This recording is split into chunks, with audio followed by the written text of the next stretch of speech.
এই মুহূর্তে সবচেয়ে বড় খবর যে যুব ভারতী ক্রীড়াঙ্গনে রীতিমতো ভাঙচুর চলছে।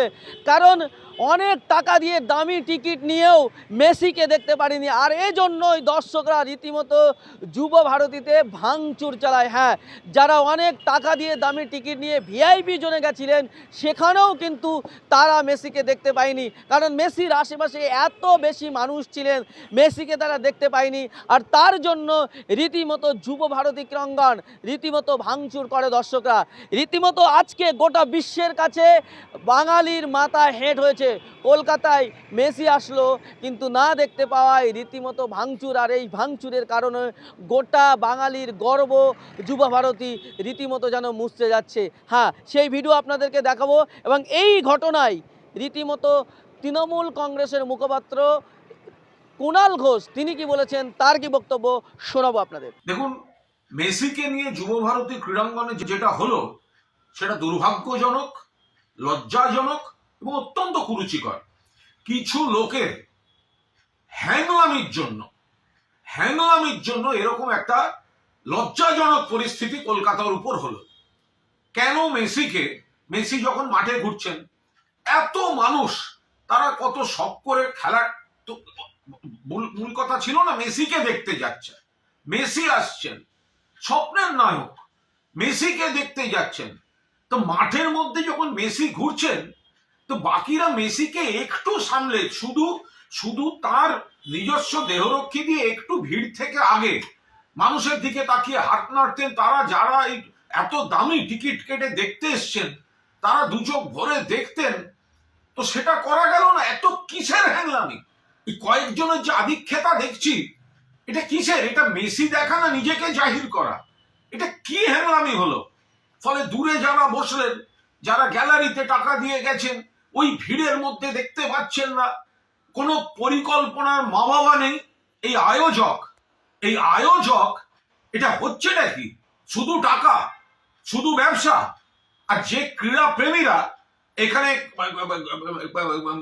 গেলেন, পুরো যুব ভারতী ভরিয়ে, অনেক বড় ডার্বিতেও এত লোক হয় না।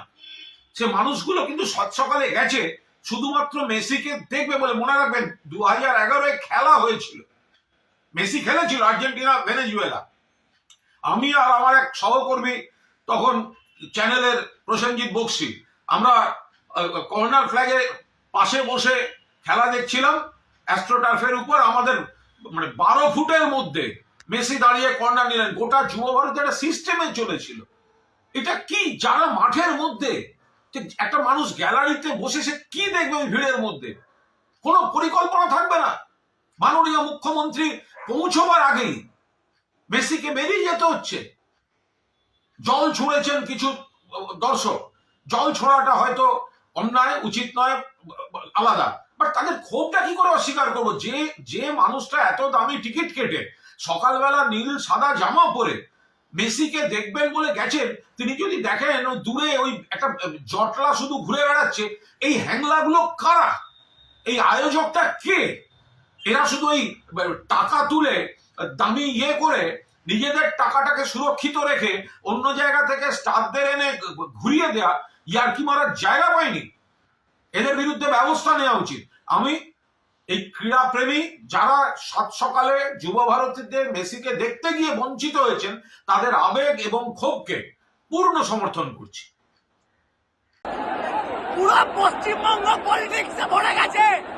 লোক তাদের ভালোবাসার খেলোয়াড় লিওনেল মেসিকে দেখতে যুব ভারতী হাজার লক্ষ টাকার টিকিট কেটে ধরা হচ্ছে। এখন পুরো চেয়ার ভেঙে, বোতল ছুড়ে পুরো চৌচির করে দিচ্ছে, ভাঙচুর করে দিচ্ছে ক্ষিপ্ত জনগণ। একমাত্র গোটা পৃথিবীর মধ্যে পলিটিক্স করে শেষ করে দিচ্ছে। পৃথিবীর মধ্যে বাঙালি রাজ্য, সেখানে সব ব্যাপারে পলিটিক্স, চাল চুরি থেকে শুরু করে সবকিছু। তারা লক্ষ টাকার টিকিট কেটে এসেছেন, তারা লিওনেল মেসিকে দেখতেই দিল না। শেষে মেসি রেগে এখান থেকে চলে গেল। দেখুন ভাঙচুর চলছে, ভাঙচুর।